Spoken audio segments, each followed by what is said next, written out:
아멘. 은혜로운 찬양 감사드립니다. 우리 자회분들하고 인사하겠습니다. 복된 주일입니다. 인사하겠습니다. 네, 한 번 더 인사하겠습니다. 우리는 사명자입니다. 인사하겠습니다. 감사합니다. 사명이라고 하는 단어는 사실 우리가 그렇게 자주 사용하는 그런 그 단어는 아닙니다. 세상에서 우리가 살아갈 때 사명이라고 하는 단어를 자주 그렇게 듣지 못하는 그 이유는 그 단어가 가지고 있는 그 일정 부분은 의미와 무거움 때문에 그렇죠. 사명을 생각을 하면 목적이 분명한 어떤 삶의 지향이라고 할 수도 있고, 또 그리고 맡겨진 임무가 특별할 때 그것을 사명이라고 그렇게 이야기를 하기도 합니다.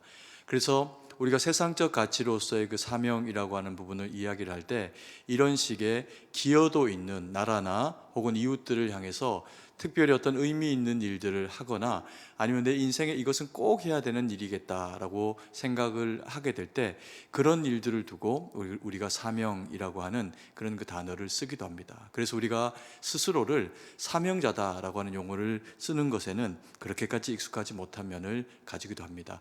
그런데 우리가 그리스도인이 되고 나면 교회 안에서는 이 사명이라고 하는 단어를 훨씬 더 우리가 좀 자주 듣게 되고, 또 그리고 우리 모두가 주님 안에서는 사명자입니다 라고 하는 이야기를 거의 매주를 걸쳐서 듣게 되는 것이 사실이기도 합니다.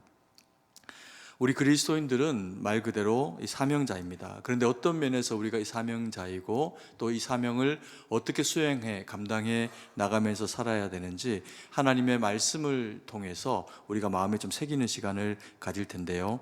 오늘 본문에는 다윗, 솔로몬, 그리고 또 두로왕 히람이라고 하는 사람이 등장을 하게 됩니다.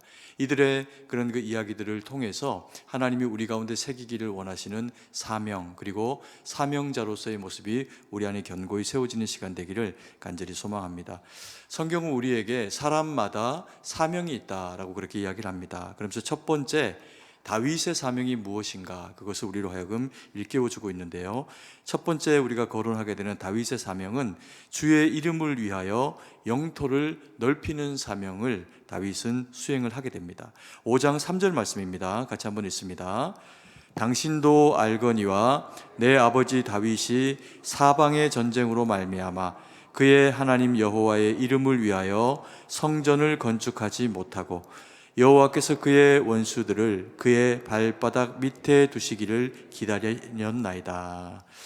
다윗의 사명이 무엇입니까? 다윗은 왕으로서 백성을 다스리고 섬기는 것이 가장 근본된 그가 해야 되는 역할, 그런 그 사명일 것입니다. 다윗은 이 일을 잘 감당합니다. 그래서 이스라엘의 어떤 왕보다도 의미 있게 이 일들을 잘 감당해서 존경을 한 몸에 받게 되는 그런 그 왕이 이 다윗이라고 하는 왕입니다. 그런데 하나님이 다윗에게 주지 않은 사명인데도 불구하고 다윗이 내 인생에 이것은 꼭 하나님 앞에 그렇게 감당해 냈으면 좋겠다라고 하는 스스로 결정하게 되는 사명이 한 가지가 있게 됩니다. 그게 뭐냐면 성전을 지어가지고 하나님 앞에 올려드리는 거죠. 그래서 다윗은 이것을 위해서 오랜 시간 동안에 재료들을 준비하고 또 그리고 사람들을 모으고 이런저런 성전을 짓기 위한 구체적인 방비들을 하게 됩니다. 그래서 그 준비와 또 그리고 마음의 결정이 이르게 되었을 때 선지자 나단을 불러다가 하나님의 뜻을 묻기 위해서 내가 하나님 앞에 이 성전을 지어드리길 원합니다 라고 그렇게 이야기를 하게 됩니다. 그랬더니 나단이 그것을 흔쾌히 받으면서 당신이 하나님의 마음에 합한 자이니 주님이 그것을 기뻐하실 겁니다 라는 그런 그 말씀을 또 가지고 다윗의 이와 같은 결정을 동의를 해주게 됩니다. 그랬더니 당연히 다윗은 기뻐했겠죠. 그런데 그 밤에 하나님께서 선지자 나단에게 나타나셔서 다윗에게 내가 이것을 허락한 바 없다라고 말씀을 하시면서 그의 아들 솔로몬 때에 가서야 이 일들이 이루어질 것이다 라고 하시는 말씀을 하시게 됩니다. 거절을 하게 되신 거죠. 아마 나단이 이와 같은 하나님의 뜻을 알게 되었을 때 솔로몬에게 가서 전하는 것이 쉽지만은 않았을 겁니다.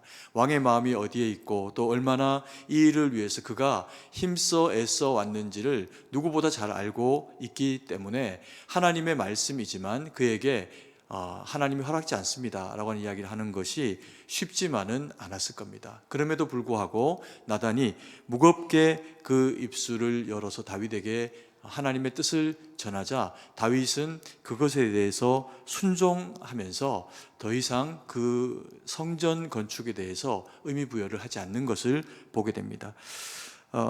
다윗이 성전 건축을 마음에 먹게 되었을 때 이 일이 짧은 시간 동안에 이루어지는 일이 아니었기 때문에 마음을 굉장히 많이 썼을 것임에도 불구하고 하나님의 거절이 있었을 때 그의 그 마음은 어땠을까요? 그런데 그런 그 하나님의 말씀이 있고 나서 다윗은 이것에 대해서 더 하나님 앞에 요청드리지를 않는 모습을 보이게 됩니다. 근데 하나님께서 다윗에게 이 성전 건축에 대해서 완전히 거절하시는 뜻이라면 솔로몬 때 이것을 이어가실 필요가 없으셨겠죠. 그런데 하나님께서 이것을 솔로몬 때 있겠다라고 하신 것은 다윗에게서 이것이 잘못된 일을 다윗이 하려고 하는 것은 아니라는 이야기가 될 수도 있을 겁니다. 하나님은 다윗이 성전 건축에 대해서 이것을 허락해 주지 않으면서 그 이유를 뭐라고 말씀을 하시냐면 다윗이 피를 많이 흘렸기 때문이다 라고 그렇게 이야기를 하고 계십니다. 사방의 전쟁이 다윗의 시절 동안에 그치지를 않았고 땅을 넓혀가는 그 전쟁 동안에 많은 이들이 엎드러지고 또 그리고 피를 흘리게 되는 그런 상황들이 있었기 때문이다 라고 그렇게 말씀을 하시게 되죠. 근데 우리가 이 말씀을 어찌 보면 하나님의 말씀이니 다윗이 그대로 수용하는 것이 당연하다 이렇게 생각을 할 수 있지만 다윗이 이것을 거절하게 될 때 그 이유가 피를 많이 흘렸기 때문이다 라고 하는 이야기를 듣게 될 때 한편으로는 다윗의 마음이 좀 속상하고 그리고 또 마음이 힘들었을 수도 있겠다라고 하는 생각을 하게 됩니다. 왜 그럴까요? 이스라엘 백성들을 위해서 싸웠고 여호와의 영광을 위해서 이스라엘 나라를 위해 가지고 그는 전쟁에 나갔고 그리고 그 전과를 하나님 앞에 올려드렸기 때문에 그렇습니다. 그래서 주를 위해 자기를 위해 싸운 것이 아니고 그리고 이스라엘 백성을 위해 싸웠는데 그 결과가 내가 이것 때문에 하나님 앞에 성전을 지어드리지 못하는 이유가 된다라고 하면 당연히 섭섭한 마음이 찾아오게 될 겁니다. 이것을 만약에 우리의 어떤 이야기로 바꾸어서 생각을 해보면 내가 하나님 앞에 정말 목숨을 놓고 전쟁이라고 하는 이 치열한 어떤 그런 그 삶을 감당을 해냈는데 하나님이 내가 하나님 앞에서 살게 된 이 전쟁과 치열한 삶에 대해서 인정을 하시지 않는가라고 하는 생각을 당연히 할 수가 있게 되겠죠. 근데 다윗은 거기에서 멈춥니다. 이것이 그가 가지고 있는 인격과 신앙의 그런 그 뛰어난 그런 그 면모이기도 하죠. 어떤 것을 하는 것보다 때로는 어떤 것을 멈추는 것이 더 거룩한 일이 될 때가 있다는 겁니다. 우리는 그리스도인들은 일을 잘 감당을 해서 좋은 성과가 있기 때문에 하나님 앞에 영광을 올려드리는 그런 그 사람들이 아닙니다. 가장 옳은 일, 가장 합당한 일, 그리고 또 가장 합리적인 일을 잘해서 하나님 앞에 칭찬받는 게 아니라 주님이 멈추라 하면 멈추고 주님이 하라 하시는 것을 감당하는 것을 통해서 때로는 내 마음에 부대끼고 하고 싶지 않은 일일 수 있지만 하나님이 명하셔서 하라 하시면 하고 하지 말라 하시면 또 하지 않는 것, 그것이 그리스도인의 순종이 가지고 있는 그런 그 의미라는 겁니다. 다윗은 왕이기도 하지만 동시에 군인이었습니다. 근데 하나님이 이 군인이었던 왕 다윗에게 이스라엘 영토를 넓혀가는 작업에 대해서는 허락을 하십니다. 그가 전쟁을 할 때 함께 하시지요. 그런데 왜 다윗이 성전을 하나님 앞에 지어 올리는 일에 대해서는 여호와께서 금하고 계시는 걸까요? 우리가 이것을 3절의 말씀을 통해 가지고 미루어 짐작해 볼 수가 있습니다. 5장 3절 말씀입니다. 같이 한번 읽습니다. 당신도 알거니와 내 아버지 다윗이 사방의 전쟁으로 말미암아 그의 하나님 여호와의 이름을 위하여 성전을 건축하지 못하고 여호와께서 그의 원수들을 그의 발바닥 밑에 두시기를 기다렸나이다. 땅을 차지하게 하셨다는 겁니다. 원수를 그 발 아래 두시게 하셨다는 거죠.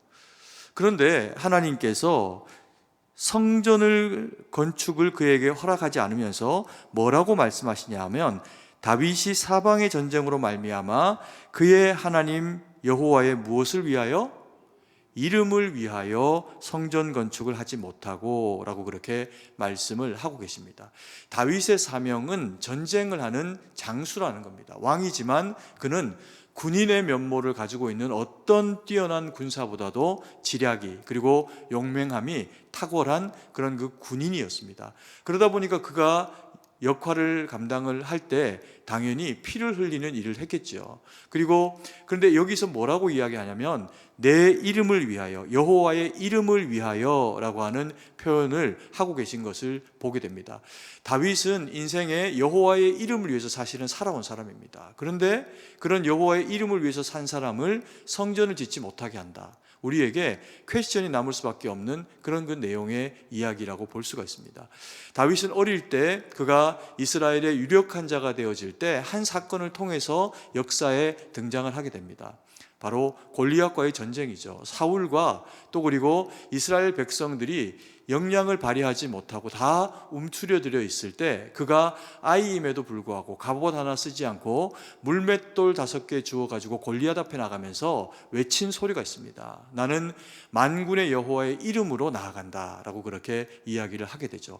그리고는 그 만군의 여호와의 이름으로 던진 물매로 골리앗이 쓰러지고 그의 그 칼을 빼앗아서 목을 자르게 되는 그런 그 일들을 이루게 됩니다. 그러면서 이스라엘 사회 가운데 하루아침에 사실은 유명한 사람이 되어져 버리는 그런 이제 결과를 가지게 되죠.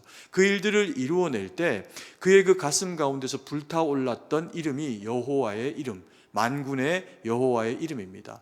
어떤 전쟁, 어떤 적을 만나도 이기는 하나님, 모든 대적을 내 앞에서 무릎 꿇게 하시는 하나님이 만군의 여호와라는 겁니다. 그러면서 그는 그 인생의 대부분의 시간을 광야 가운데서 전쟁을 하며 사람들을 모아서 피를 흘리는 작업들을 해나가게 됩니다. 그러다가 이스라엘의 왕이 되었을 때 왕이 되고 난 이후에도 그가 했던 일이 뭐냐 하면 주변에 있는 이방 족속들을 복속시키면서 전쟁을 통해서 이겨나가는 그런 일들을 감당을 해나간 거죠. 그때마다 다윗은 처음에 그가 이스라엘의 유력한 자가 되었을 때 찾았던 그 만군의 하나님을 부르짖어 찾았을 것이고 그 힘들고 어려운 상황이 있을 때마다 그 만군의 여호와께서는 다윗과 함께 신실함으로 함께 하시면서 그 일들을 다 이루어냅니다. 그리고 나서 마음 한켠에 이런 아름다운 나라를 허락하신 하나님께 감사를 드리면서 성전을 지어드려야겠다라고 그렇게 마음을 다윗이 가지게 되는데, 그래서 성전이 지어지게 되면요, 이스라엘 백성 가운데 일컬어지는, 그리고 열방이 그 성전을 바라볼 때 그 성전 가운데 임재하시는 하나님은 당연히 어떤 하나님이 될까요? 만군의 여호와가 됩니다. 전쟁에 능하신 신이 되고 여호와 니시, 여호와의 깃발이 가는 곳에는 어디서나 전쟁으로 이기게 하시는 여호와를 기리는 신전이 되어버리는 거죠. 그러면 이스라엘 백성들의 입장에서 전쟁을 치루어내고 또 그 적을 물리쳐내기 위해 갖고 마음의 용맹함을 가져야 될 때 당연히 하나님을 찾게 되겠지만, 그것 이외에도 하나님은 그 이상의 의미로 이스라엘 백성들과 늘 언제나 함께 하시는 분인데, 이스라엘 백성에게나 그리고 또 이방 족속들이 바라볼 때 여호와의 신전은 어떤 신을 섬기는 것이다, 스스로 계신 분인데 그 스스로 계신 여호와 하나님은 전쟁에 능한 분이다 라고 하는 그런 이제 의미를 가지게 됩니다. 그래서 하나님이 다윗으로 하여금 여호와 하나님의 존재 이름의 위상이 한켠 전쟁과 관련된 것으로 그렇게 국한되어져서 하나님의 의미가 이스라엘 백성이나 이방 가운데서 새겨지게 될까, 하나님이 그것을 다윗을 통해서 말씀하시면서 전쟁을 통해서 너는 피를 많이 흘린 자이니 네 역할은 여기까지 하는 것으로 충분하다라고 하시는 이야기를 하시게 됩니다. 그러면서 다윗으로 하여금 너의 마음을 받았고, 그래서 여기서 멈춰라. 내가 너에게서 받은 그 마음을 너의 후손을 통해서, 솔로몬을 통해서 이루마라고 그렇게 말씀을 하고 계시는 거죠. 고린도전서 10장 23절 말씀을 같이 한번 읽도록 하겠습니다.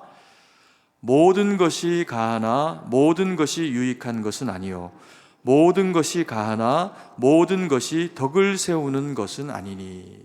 바울이 한 이야기입니다. 바울이 하나님의 말씀으로 우리 가운데 주신 말씀인데, 우리가 모든 것을 능히 잘 감당해낸다고 해서 그것이 하나님 앞에서 가한 일이 되기도 하지만 되지 않을 수도 있다는 겁니다. 하나님이 우리에게 맡기신 일들을, 어떤 일을 잘 감당해서 하나님 영광 돌리는 일도 하나님 영광 받으시는 일이고, 충분히 그것을 팔과 다리로 감당해낼 수 있는 역량, 힘이 있음에도 불구하고 하나님이 더 이상 진격하지 마라, 멈춰라, 그리고 거둬라 라고 하면 더 이상 한 발 나가지 않는 그 순종이 사명을 감당하는 자로서의 태도라는 겁니다. 그래서 우리가 이 일들을 하나님 은혜 가운데 지혜로움으로 말을 통해서나 행함을 통해서나 섬김을 통해서 감당을 해내게 될 때, 행하라 하셔서 행하는 일은 반드시 덕이 됩니다.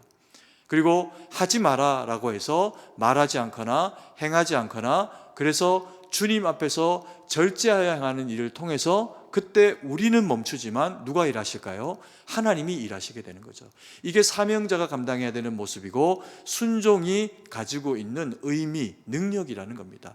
그래서 우리 모든 그리스도인들은 하나님의 뜻 가운데 주님이 하라 하시는 것을 감당하고 서라 하시는 것을 서야 하는 그와 같은 책무가 저희들에게 있다는 거죠. 이것을 다윗이 우리에게 너무나 잘 보여주고 있습니다. 하나님께서는 그러면 다윗에게 멈추라라고 하신 이유가 또 하나는 어떤 면이 있을까요? 사명은 계승되어져야 한다는 겁니다. 누군가 한 사람이 오롯이 다 이루어냅니다. 건축도 전쟁도 모든 것을 다 이루어냅니다. 그러고 나면은 그 후대가 할 일이 사실은 없게 되는 상황이 발생할 수도 있겠지요. 그런데 할 일이 없는 세대, 그것은 한편으로는 평안한 시대일 수도 있지만, 할 일이 없는 그 시대는 하나님과의 관계가 자꾸만 소원해지는 그와 같은 상황들을 맞이하게 될 수도 있다는 겁니다. 그래서 하나님이 다윗에게서 땅을 넓히는 군사로서의 역할, 사명을 허락하시고 잘 감당했으니까 이제는 그것을 솔로몬 때에 계승을 해서 솔로몬과 그 후대에도 할 일들이 있도록 하나님께서 하나님 앞에 그들이 잘 세워질 수 있도록 배려하고 계시는 것을 보게 됩니다. 그래서 두 번째로 솔로몬의 사명에 대해서 봅니다. 솔로몬의 사명은 주의 이름을 위하여 성전을 짓는 사명을 가지고 있습니다. 5장 5절 말씀인데요, 같이 한번 읽습니다. 여호와께서 내 아버지 다윗에게 하신 말씀에 내가 너를 이어 내 자리에 오르게 할 내 아들, 그가 내 이름을 위하여 성전을 건축하리라 하신 대로 내가 내 하나님 여호와의 이름을 위하여 성전을 건축하려 하오니. 이제 다윗에게서 솔로몬에게로 계승되어진 이 성전에 대한 이야기는 그야말로 솔로몬이 하나님 앞에 지어서 올려드리게 됩니다. 근데 우리가 이 솔로몬과 그리고 또 다윗의 사명에 대한 부분들을 우리가 보면서, 사람은 다르지만 시대는 바뀌었지만 그 가운데 일하는 사명자가 무엇을 붙잡고 살아야 되는가에 대한 공통적인 이야기를 하고 있는 것을 보게 됩니다. 그래서 다윗도 이것을 위해 살았고 솔로몬도 이것을 위해서 살고 있다라고 하는 이야기를 하게 되는 것을 보게 됩니다. 그게 뭐냐면요, 내 이름을 위하여 라고 표현되어 있는 여호와의 이름을 위하여 성전을 건축한다라고 하는 이야기입니다. 다윗의 이야기에서도 하나님 여호와의 이름을 위하여 성전에 대해서 여쭈어 봤습니다. 그게 다윗이 가지고 있는 꿈이었기 때문에 그렇죠. 근데 솔로몬도 지금 무슨 얘기를 하고 있냐 하면, 하나님 앞에 성전을 지어드리기 위해서 내가 이런 일들이 필요하다라고 하면서 두로 왕하고 상의를 하기 위해서 꺼내고 있는 그의 그 이야기가 뭐냐 하면, 내가 여호와의 이름을 위하여 성전을 건축하려 한다라고 그렇게 이야기를 하고 있는 것을 보게 됩니다. 우리가 무엇을 하건 무엇을 먹건 하나님의 영광을 위해서 해야 한다라고 하는 이야기와 같은 맥락의 이야기가 될 수 있겠죠. 그래서 여호와의 이름을 위하여 성전을 건축한다라고 하는 이야기가 가지고 있는 의미가 뭐냐 하면, 다윗에게서 여호와의 이름이 가지는 가장 큰 의미 중에 하나가 만군의 여호와라고 하는 전쟁에 능하신 하나님에 대한 이야기라고 하면, 솔로몬은 하나님이 어떤 분으로 그에게 다가와질까요? 그는 샬롬의 하나님, 평강의 하나님으로 다가와지는 것을 보게 됩니다. 그러면서 하나님께서도 솔로몬에게 이 일을 맡기신 이유가 뭐냐 하면 솔로몬의 이름 자체가 샬롬입니다. 평강입니다. 평강의 왕인 솔로몬이 하나님 앞에 전쟁이 없는 평화의 시대에 성전을 지어서 올려드립니다. 그러면 그 성전 가운데 임재하시는 여호와의 이름은 이스라엘 백성 가운데 무엇으로 일컬음 바 되어질까요? 평강의 하나님이 되겠죠. 뿐만 아니라 솔로몬은 특별히 영토를 더 넓히기 위해 가지고 침공하는 형태의 전쟁을 그렇게 감당하지는 않습니다. 그러면 이방인들이 바라볼 때 평강의 왕인, 이름이 그 샬롬이라고 하는 이름을 가지고 있는 솔로몬이 다스리는 예루살렘에 세워진 성전은 이방인들이 볼 때 어떤 신일까요? 평화의 왕이 다스리는 그런 그 성전이 된다라는 겁니다. 그래서 하나님이 다윗에게 이것을 만류하시고 솔로몬에게 이 일을 이루어 주신 이유가 뭐냐 하면 하나님이 이스라엘 백성만 아니라 열방 가운데서도 궁극적으로 하시기를 원하시는 일이 있는데 그것이 평강이라는 겁니다.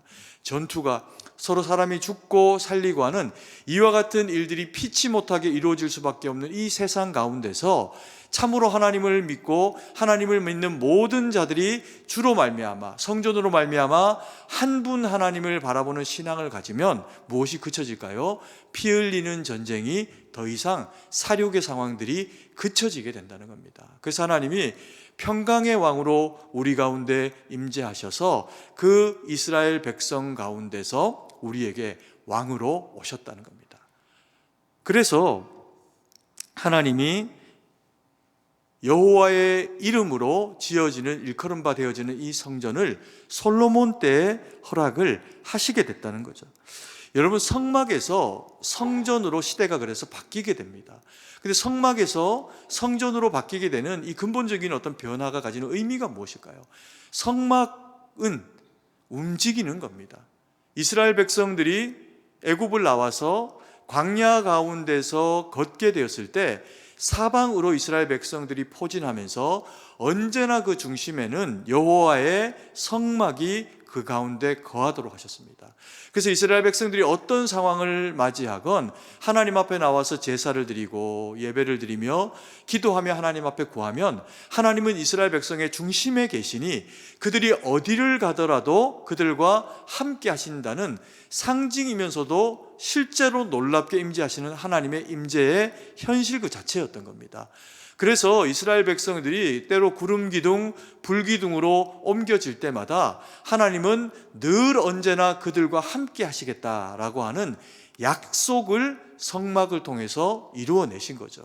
근데 이스라엘 백성들이 이제 가나안 땅에 정착을 하게 됩니다. 그러면서 성전의 시대가 도래하게 되었을 때 이제는 더 이상 가나안 땅 가운데 진격할 일이 없으니 그들이 정착하게 된 그 고정된 땅 가운데서 이스라엘 백성들이 나와야 한다는 겁니다. 어디로? 예루살렘으로. 이스라엘 백성이면 절기를 따라 누구라도 이스라엘 땅 예루살렘 가운데 성전 가운데 나와서 제사를 하나님 앞에 드려야 한다는 거죠.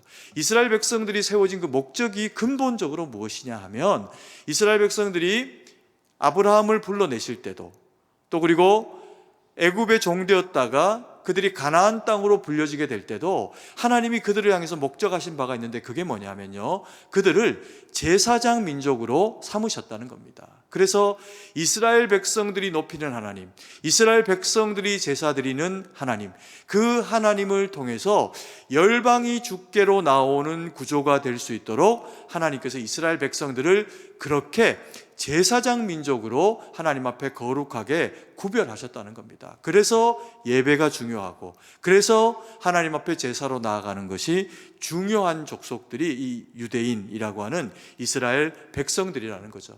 근데 하나님께서 이스라엘 백성 가운데에서의 이 예루살렘의 육으로 보여지는 성전은 효력이 다하게 하십니다. 그들이 죄악 가운데 어리석음 가운데 치닫게 되어질 때 그 성전이 무너져가고 그리고 언약궤는 사라져버립니다.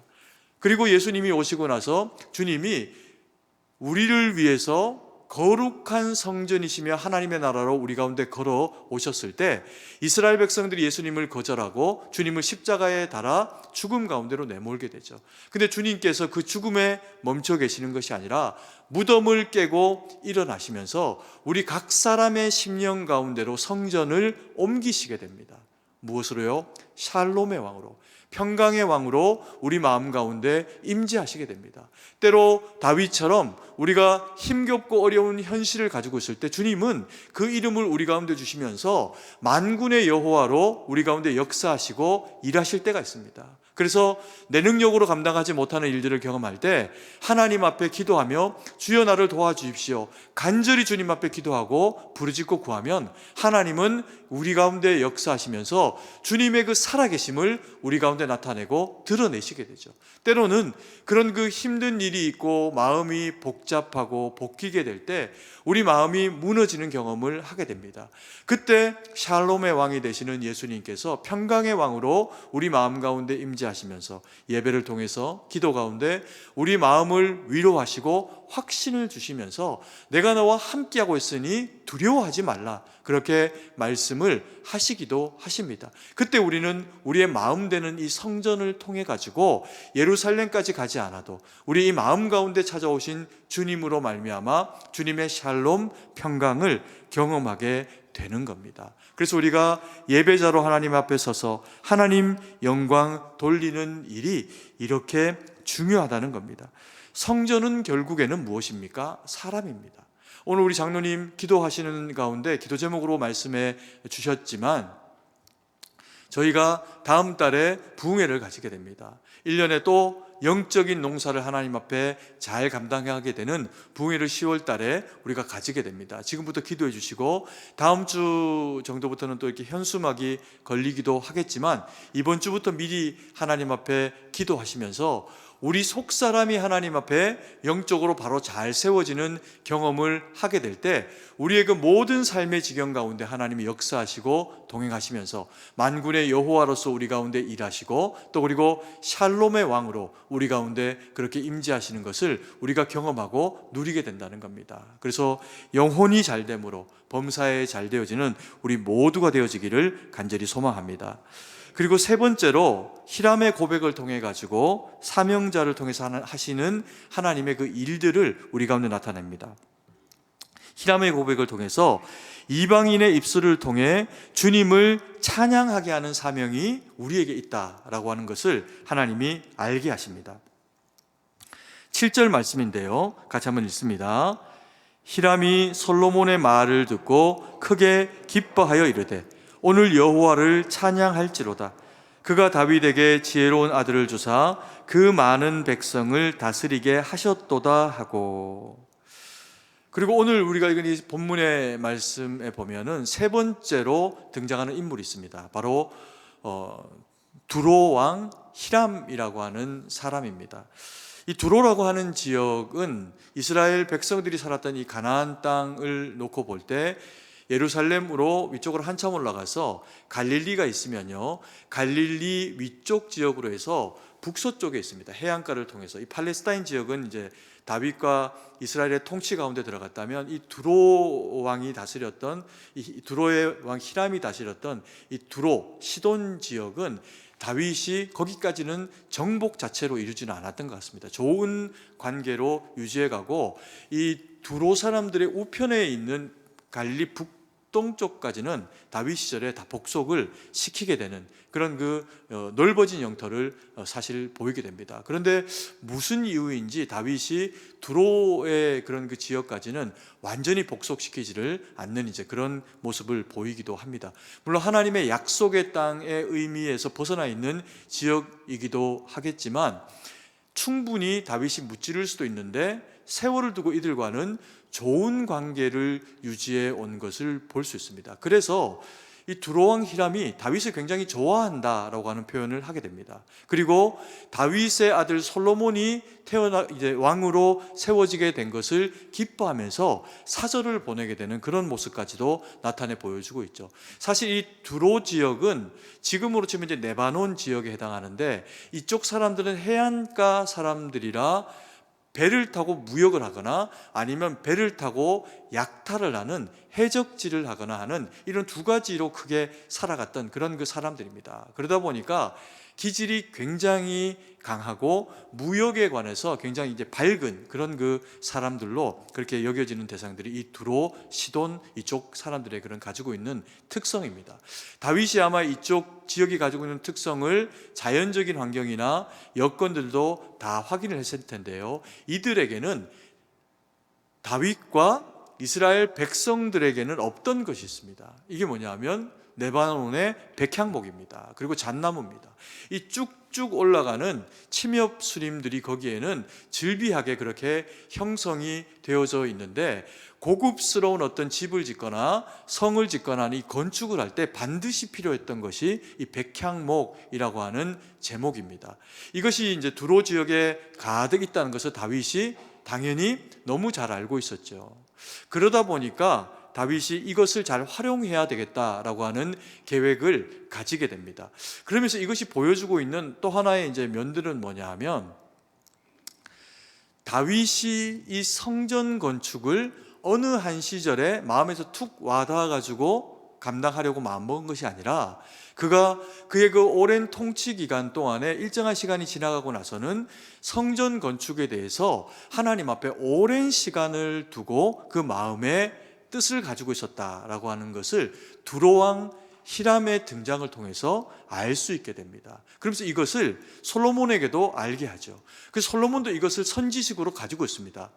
하나님의 성전을 지어드리게 될 때 그때 백향목이 반드시 필요하다, 이것을 솔로몬도 알고 있습니다. 그래서 자기의 왕됨을 축하하러 온 그 사절들을 맞이하고 나서 두로에게 사람을 보내가지고 당신네 나라에 있는 이 백향목 잣나무를 우리에게 목재로 좀 제공해 달라. 그러면 우리가 당신을 위해서 기름과 그리고 또 많은 양식을 보내겠다라고 하는 교역의 물꼬를 트게 됩니다. 그러면서 히람이 그것을 기쁘게 받으면서, 솔로몬도 다윗도 자기에게 적이 아니고, 그리고 솔로몬이 세우는 이 신전의 의미가 결국에는 평화의 왕이신 그런 그 왕이 등장하게 되는 그런 성전을 하나님 앞에 지어드리는 것이니 흔쾌히 이것에 대해서 그렇게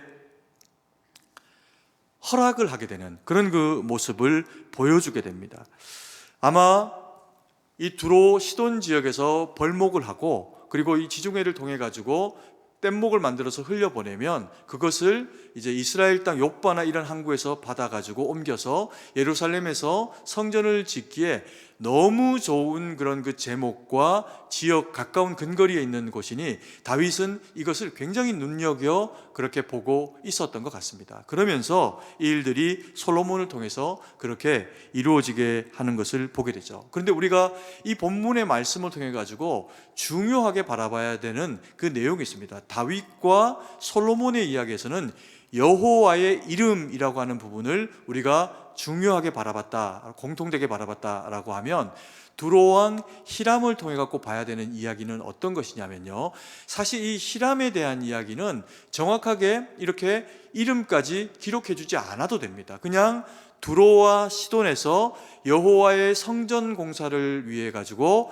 나무를 벌목해서 수입해 왔다, 그리고 그것으로 솔로몬이 성전을 지어드렸다, 이렇게만 기록을 해도 아무런 문제가 없는 내용이죠. 그런데 오늘 이 내용을 기록하기 위해 가지고 하고 있는 성경의 기사, 이 내용들을 바라보면 그 안에 사실은 꼭히 기록하지 않아도 되는 두로왕 히람의 감정에 대한 이야기가 있습니다. 그 감정에 대한 이야기가 뭐냐면요, 히람이 솔로몬의 말을 듣고 크게 어떻게 했다?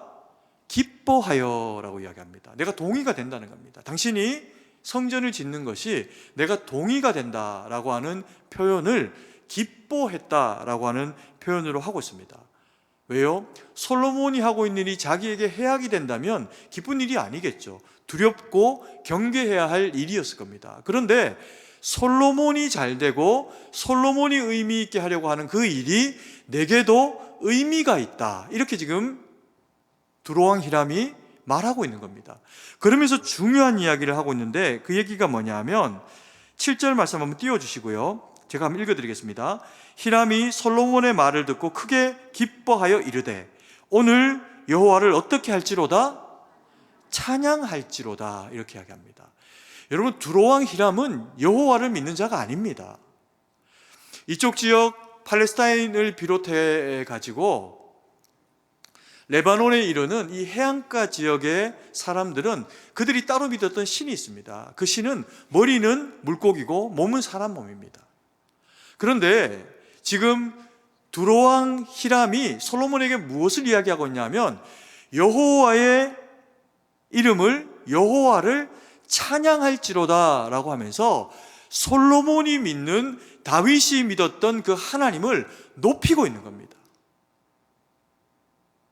이방인이 믿지 않는 여호와 하나님을 모르는 자가 여호와 하나님의 거룩을 노래하고 여호와 하나님의 성전을 지어서 하나님 앞에 올려드리는 것을 기쁘다라고 동의해내는 일은 쉬운 일이 아닙니다. 결과적으로 이 일은 우리에게 사명자가 가지고 있는 그 사명이 어떤 의미를 가지는가, 그것을 우리에게 설명해 주고 있는 겁니다. 사명은요, 주님이 하라 하시는 것을 하는 겁니다. 내가 하고 싶은 일, 내가 원하는 일, 그게 아니라 때로는 버겁고 무거울 수 있어도 하나님이 우리 가운데 이 일을 감당해내라, 네가 대가를 지불해라, 내가 너와 함께 할 것이다 말씀을 하시면 무거워도 그것을 하는 것이 사명입니다. 그래서 다윗은 목숨을 걸고 이스라엘 백성들의 평화의 땅을 이루어내기 위해 가지고 자신의 모든 것을 걸고 전쟁을 합니다. 그리고 솔로몬은 그 넓어진 영토 가운데 그 땅을 다스리는 하나님의 이름이 높여져서, 그래서 그 높여지신 하나님이 열방 가운데 이스라엘을 제사장으로 사용하시고 하나님의 이름은 거룩으로 높여질 수 있도록 하나님 영광 받으시는 성전을 올려드리게 합니다. 이 일들이 이스라엘 백성 가운데 이루어질 때 근거리에 있는 이방 족속이 그것을 보고 감동합니다. 내가 보니 하나님은 진짜 살아계신 분이다.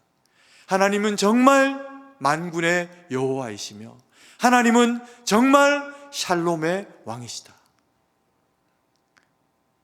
너를 통해서 이 성전이 이루어져서 하나님 영광 받으시기를 원한다. 이것을 이방인의 입술을 통해 가지고 솔로몬에게 하나님이 듣게 하셨던 겁니다. 여러분, 그리스도인의 사명이 이런 거라는 겁니다.